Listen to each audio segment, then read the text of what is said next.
I watched the front door unlock from behind the coat rack like I was hiding from a burglar. Her key turned. I didn't breathe. The hallway light flickered on. She stepped inside. Black blazer. No purse. Her hand grazed the wall, but didn't hang up her coat.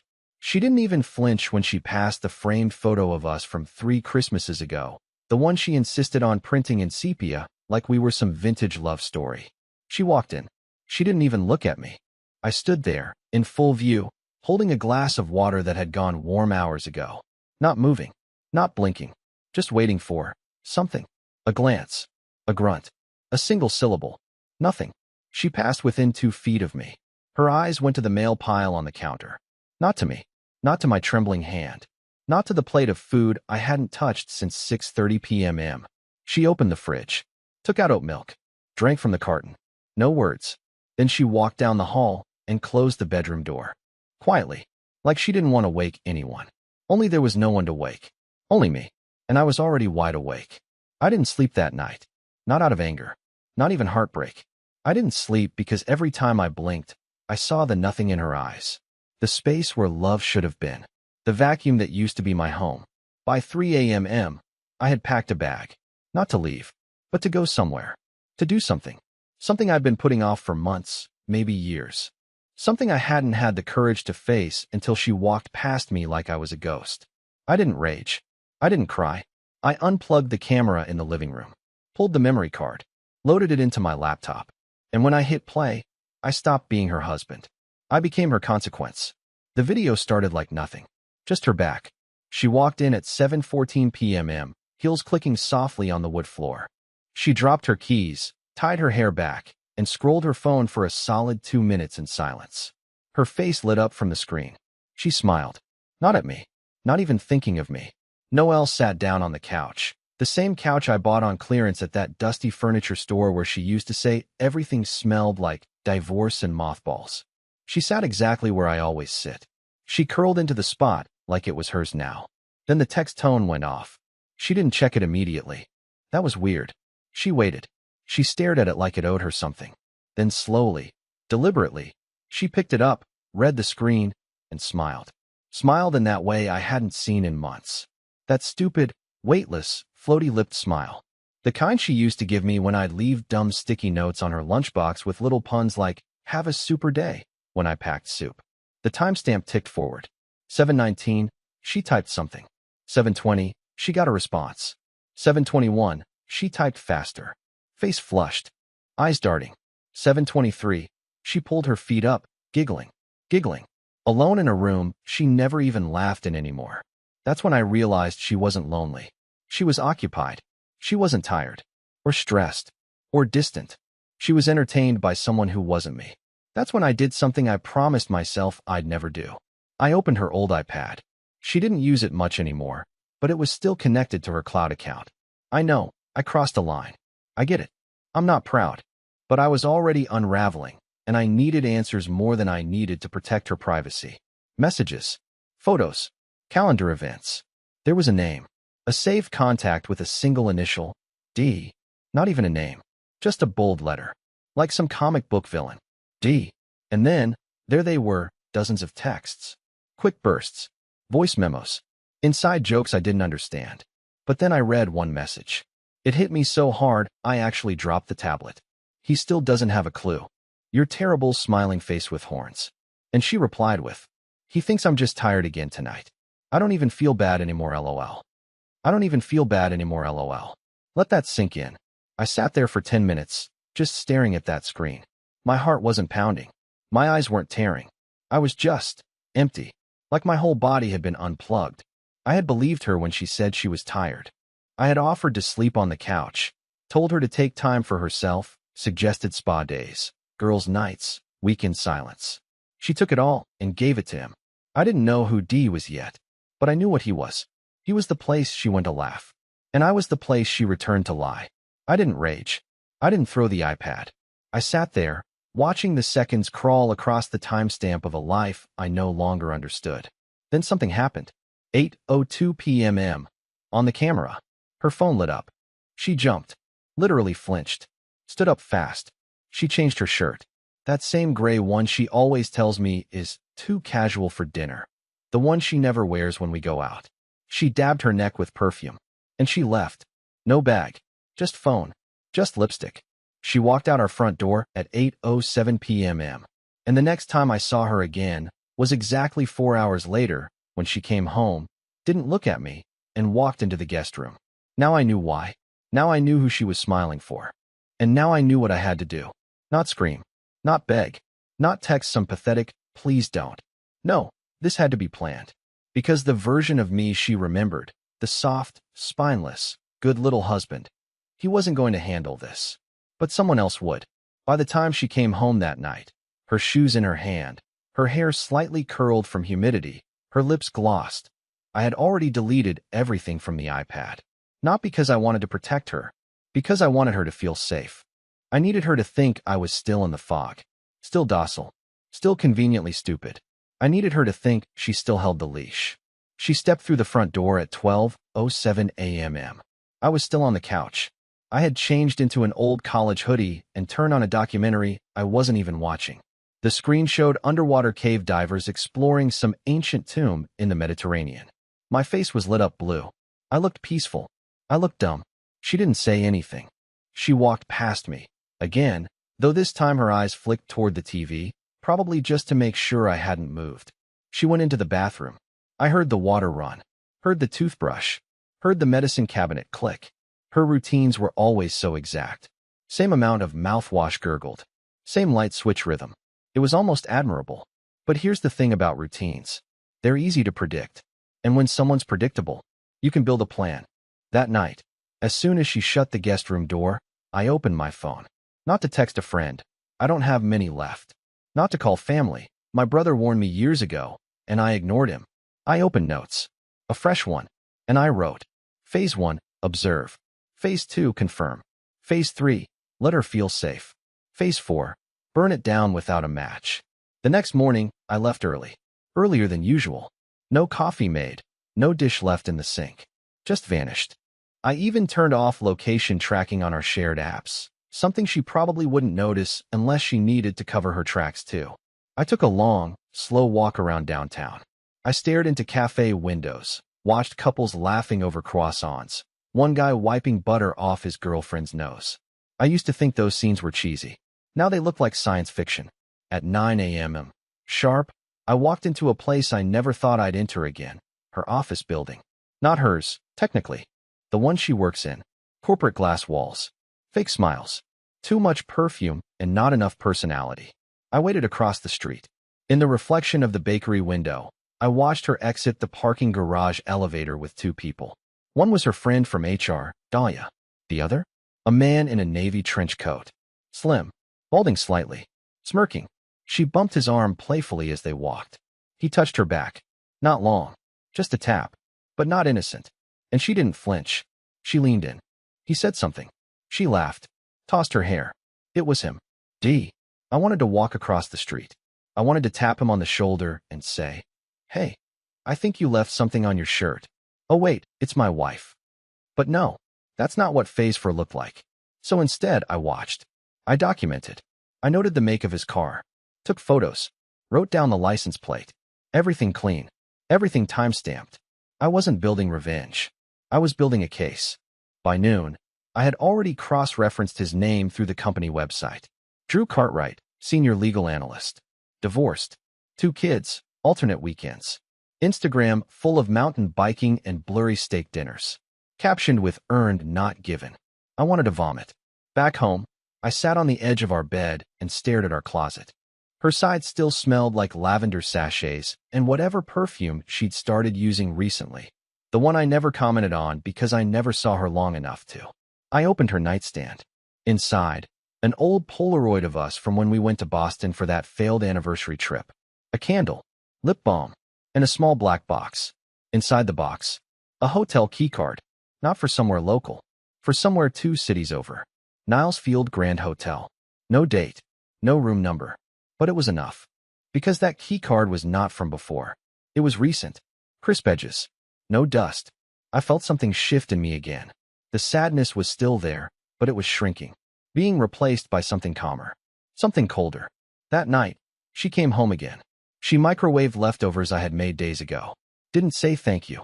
Didn't ask why I wasn't eating. She sat on the couch where I usually sit.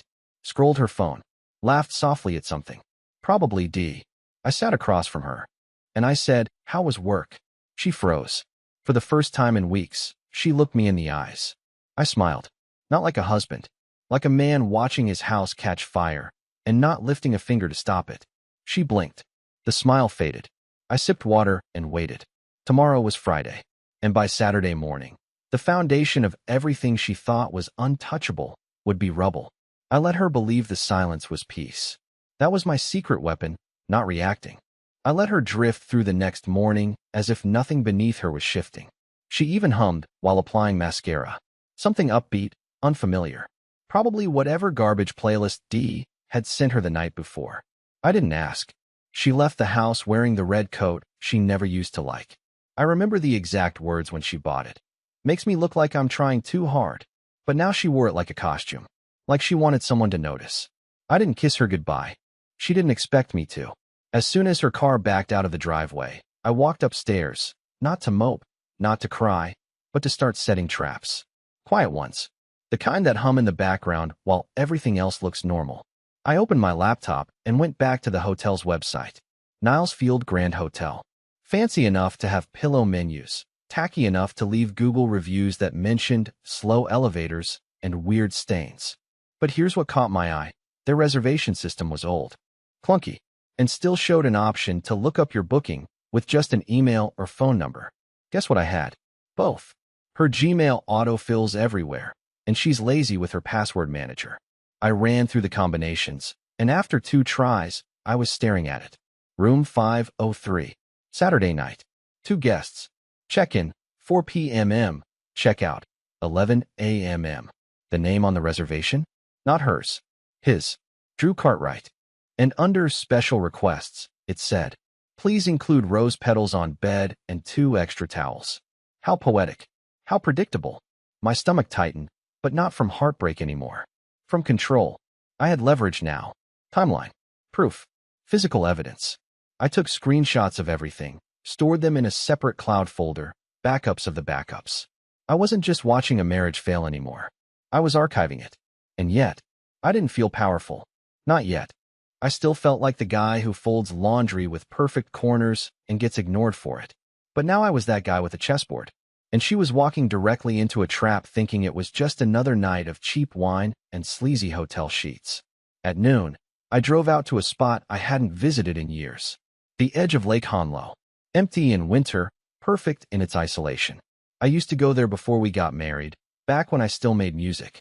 Back when I thought being sensitive was attractive and not a liability. I sat there for an hour. And for the first time in weeks, I spoke out loud. Not to her. To myself. I'm not staying silent anymore. That night, I cooked dinner. Real dinner. Braised beef, rosemary potatoes, caramelized onions. The kind of thing that takes effort.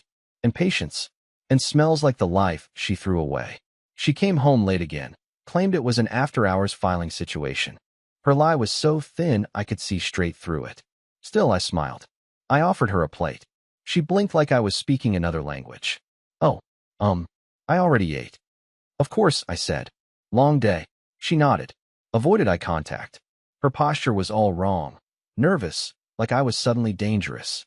And maybe I was. Not in the way people think. Not fists or yelling or threats. I was something worse. I was aware now. She poured herself a drink. Went upstairs. Showered. Changed. And while she got ready for bed, I went back downstairs and started packing a second bag. Not mine. Hers. I folded clothes with care. I placed the photo frame from our trip in Boston inside. The one she thought was still in storage. I added her old wedding bracelet, the one she wore on our anniversary dinner 3 years ago, and never again. I placed the hotel keycard dead center on top of it all. Then I sealed the suitcase and slid it under the guest bed. Saturday morning was coming. So was she. And I'd be waiting, where she least expected me. Not angry. Not broken. Just ready. The hardest part was the waiting. I knew where she'd be. I knew the time. I knew the room. But the hours between dawn and 4 p.m. stretched out like punishment. Like the universe was daring me to cave. To send a text. To scream. To ruin it all too early. I didn't. Instead, I ironed my shirt. A white one, clean, stiff, clinical. I shaved with slow, deliberate strokes. I packed nothing but my phone, a charger, and a copy of her hotel reservation folded in my back pocket like a secret weapon. No suitcase. No theatrics. At 2:45 p.m., I left the house. She had already gone.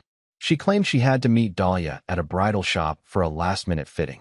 Dahlia, who posted a photo from her apartment couch at exactly 3 o'clock with a caption that read, "Lazy Saturdays, everything else." So much for fittings. I arrived at Niles Field Grand Hotel at 3:40. The lobby was quiet. Soft piano music. 2 receptionists. No rose petals yet. Just calm before a storm neither of them knew was coming. I checked in under my own name, separate floor, separate elevator. Paid in cash. No trace back to her. I didn't want her seeing me yet. Not until she felt safe. That was key. She had to believe everything was still under her control. At 4:07, I watched from the 5th-floor hallway window as her car pulled up. She stepped out first. Long beige coat. Tight jeans. Red scarf. Hair styled just enough to look effortless. But I know her too well. It was intentional. Her face was flushed. Nervous excitement. Giddy guilt. Then he stepped out. Drew. God. Even the way he walked annoyed me. That overly confident stride like he was playing a lawyer in a TV drama. Button coat. Slick shoes. Balding head that he tried to hide by keeping the sides too short. He reached for her hand. She gave it to him. They kissed. Fast. Sloppy. Too familiar to be new. He whispered something. She laughed. That same tilted back, flirty laugh she used to give me when I brought her lunch at work in the early days. Back when I was her dopamine hit. They entered the lobby.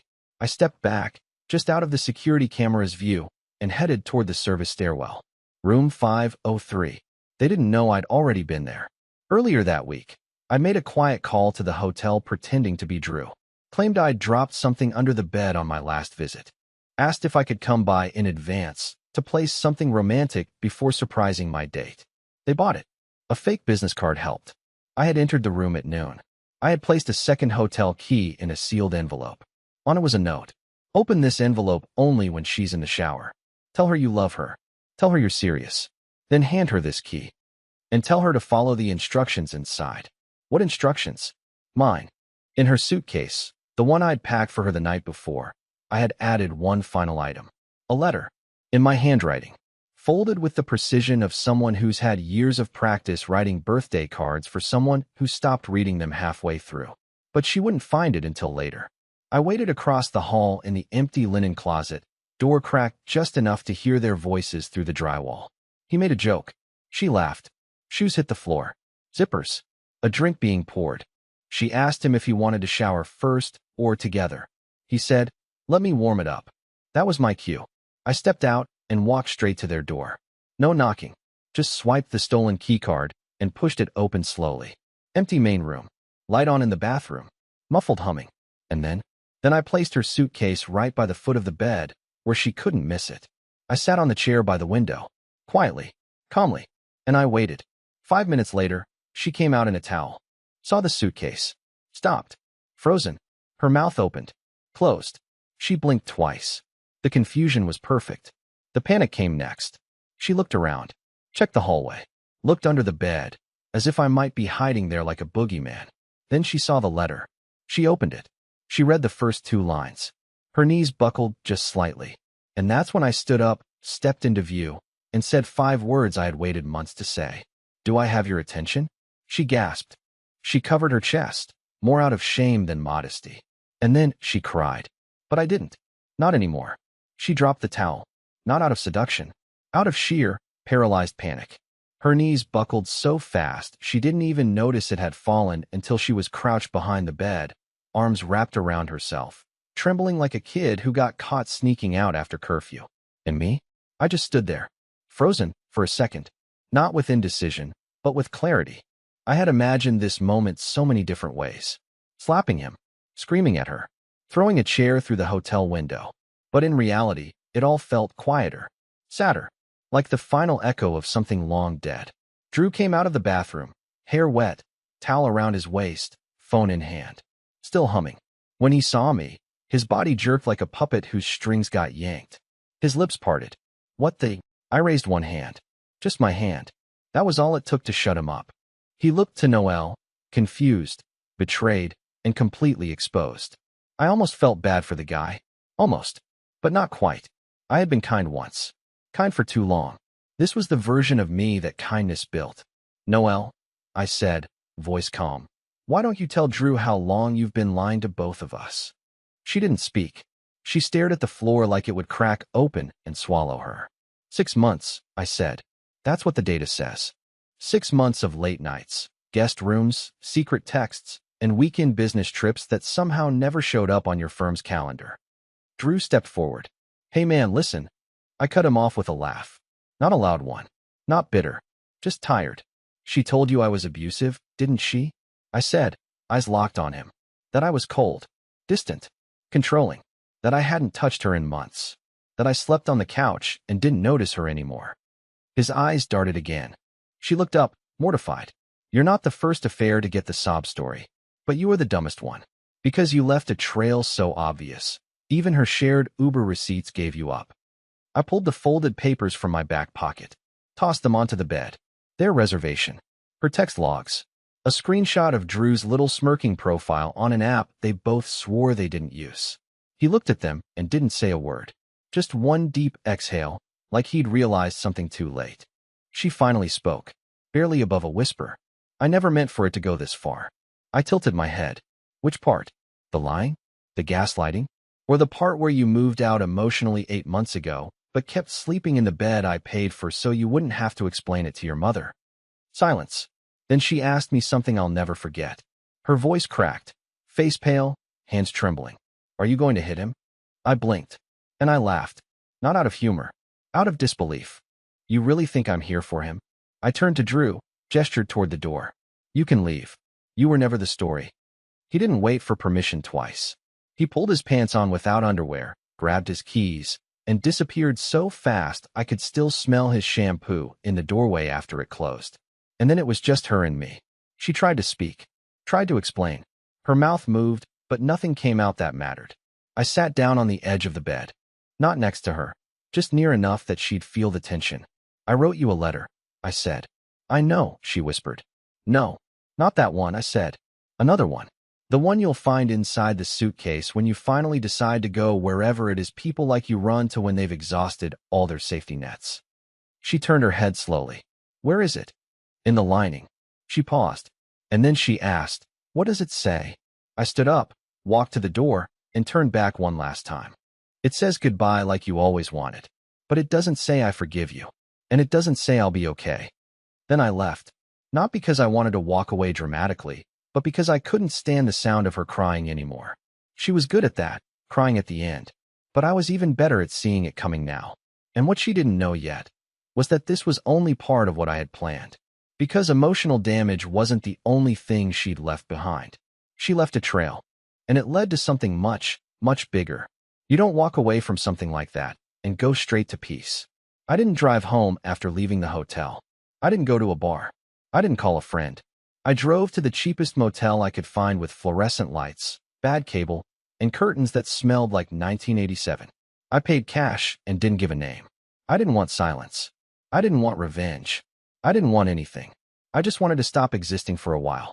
The TV played late-night infomercials while I stared at the ceiling. I must have listened to the same mattress commercial loop 5 times before I realized I was gripping the remote so hard my knuckles ached. At some point, I turned the screen off and just laid there, listening to the buzz of the old fridge in the corner. That night, I slept maybe 3 hours. The next morning, I did what I told myself I wouldn't. I went home, not because I wanted to see her, not because I had any unfinished speeches or dramatic monologues waiting to spill out. I went back because I realized something had been left undone. She'd left a digital trail. I knew that. But what she forgot was what she'd left physically. She was supposed to be gone that whole weekend. She packed light. She thought she wouldn't need much. But she also thought I wouldn't look. That's always been her problem. Assuming I wouldn't look deeper. That I'd settle for what she said instead of what was real. I entered the house. Quiet. Familiar. Still smelled like her dry shampoo. The bedroom was half-packed now. She had come home after the hotel, probably in a panic, scrambling, hoping to fix things or rewrite history. But her panic made her sloppy. I opened the drawer under her vanity and found what I'd hoped I wouldn't. Her old phone. The one she swore was dead last year. Claimed she couldn't get it to boot anymore, that she left it in the glove box one winter too long and it fried. Except it turned on immediately. No password. She probably didn't think she'd need one. Or maybe she forgot it was even there. But inside was everything. Photos, voice memos, notes, and worst of all, recordings. One from nearly 3 months ago, labeled only with the date. I hit play, and there it was. Her voice. Laughing, whispering, talking to him. Not just about me, but about my family. My health issues. My mental state. She mocked me. Mocked the way I talk when I'm nervous. Mocked how I stutter when I try to be vulnerable. She called me a soft little museum piece from 2008, and he laughed like she was the funniest woman alive. It wasn't just cheating. It was scorched earth. That was the moment I realized. She didn't just stop loving me. She started resenting me. And that's a different kind of poison. That's the kind that leaks into everything, even your memories. I copied the recordings, every file, and uploaded them to a private drive. I wasn't planning to post them. I wasn't planning to blackmail her. I just needed the truth, something she couldn't deny or rewrite. Later that day, I got a message. Not from her. From her sister, Arden. Noelle says you lost it. Are you okay? Do you want to talk? I almost deleted it. But something stopped me. Arden and I had never been close. Not unfriendly, just adjacent. But she'd always been honest. Brutally so. So I wrote back. I didn't lose it. I found what she's really like. She replied faster than I expected. Then you finally caught up to the rest of us. That single sentence hit me harder than any discovery I'd made so far. The rest of us. So this wasn't a secret. Not entirely. They knew. Or at least suspected. And they said nothing. And I had defended her. Against everyone. For years. I sent Arden one more message. There's more. Stuff you should know. I have receipts. She responded with one word. Come. That night, I drove to her sister's apartment. Not for comfort. Not for sympathy. But because I finally understood. This wasn't about getting even. This was about exposing what was real to the people who had been told lies about me for years. Noelle had burned the bridge. Now I was going to show everyone who lit the match. When Arden opened the door, she didn't say a word. She just stepped aside and let me in. There was a glass of water already on the table. A folded blanket on the couch. A stillness that felt like a deep breath after a storm. I realized then, she didn't just invite me over for gossip. She knew. She had known for a while. She told us you were unraveling. She finally said, sitting across from me, legs crossed, eyes locked on mine. Said you were cold, controlling, depressed beyond repair. Those were her words. I smiled weakly. Guess she didn't mention the hotel. She shook her head. No. She said you stormed out. That you bailed when things got real. Said she'd tried everything. I handed her a USB drive. Play the second folder when you're alone, I said.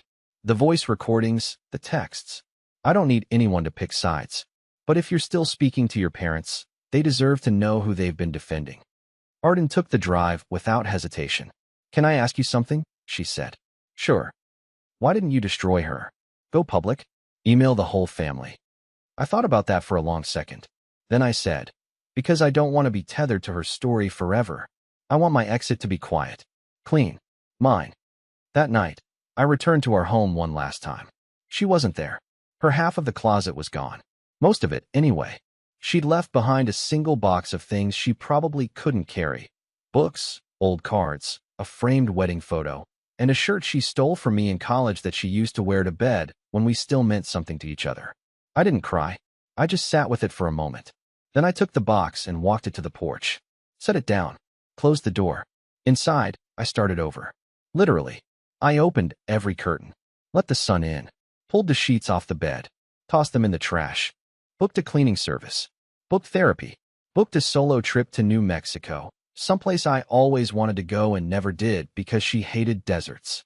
I opened a new bank account. Filed a request to remove her from the mortgage. And then, 3 days later, something happened I never expected. I got a letter. Not an email. Not a text. A real letter. Handwritten. From her. Inside it said, you were never the problem. I just wasn't brave enough to say that I stopped being the person who deserved you. I lied because it was easier than admitting I was afraid of who I became. I hope one day you forget my name and remember who you are. I sat with it for hours. Then I burned it. Not out of spite. Out of liberation. Because I realized something. I wasn't ruined. I wasn't broken. I had been betrayed. Yes. Humiliated. Overlooked. Underestimated. But in the end, I walked out standing. And the most powerful revenge I could ever give her was peace. Real peace. The kind that doesn't need permission. The kind that doesn't write another chapter for her. The kind that closes the book entirely. So here I am now. Not healed completely. Not perfect. Not in some Instagram-worthy redemption arc. But breathing easier. Laughing, even. Cooking dinner for myself. Not because someone's coming home, but because I'm home. I'm learning to love silence again. To love myself again. And one day, if someone does come along who sees me, really sees me, I'll be ready. But for now, I'm okay. I'm not her husband anymore.